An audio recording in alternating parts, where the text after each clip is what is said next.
Thanks. While so many Southern New Englanders are focusing on rebuilding their homes, the last thing they need is a scam artist preying on their misery. Susan Hogan has been working nonstop this past week, bringing you important information to keep you from being a victim twice.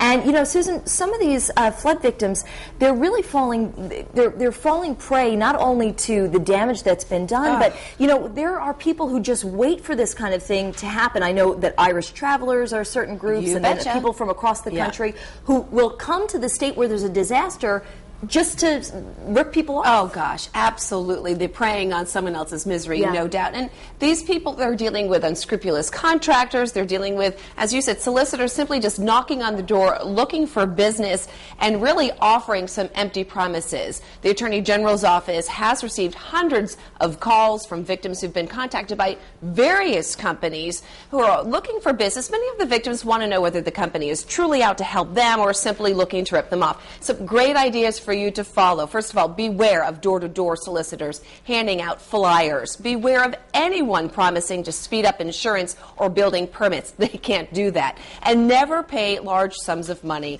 up front. You know, the tricky thing, though, is a lot of these contractors are now backed up. I mean, you're waiting a long time, and people are saying, listen, mold is going to set in within 48 hours. Exactly, and that's the problem, is that people, you know, with the unscrupulous contractors, these are unregistered contractors, and there is such long waiting list for people to get someone to help clean up, and they've got, you know, time is not on their side, so they're desperate. And these unregistered contractors know it. So they've really got to be aware of who they're hiring. Make sure the contractor is registered with the Contractors Registration Board. Ask them for proof of insurance. Get receipts. Lily, this is so important. They've got to make sure that the contractor is paying his subcontractors and even paying for the building materials. If he's not, those companies can actually put a lien on those folks' homes. And we were talking about those out-of-state contractors. I did a story last night. We found folks who were getting knocks on the door from guys from Oklahoma, New Jersey, other Midwestern states, all looking for business. And these guys are not registered. And God forbid something were to go wrong and you actually hired one of these guys, not only are you talking about liability issues, but you're also talking about what happens if you need to touch base with them in a month or two if something should go wrong and you hired a company in Oklahoma? You think they're coming back to help you?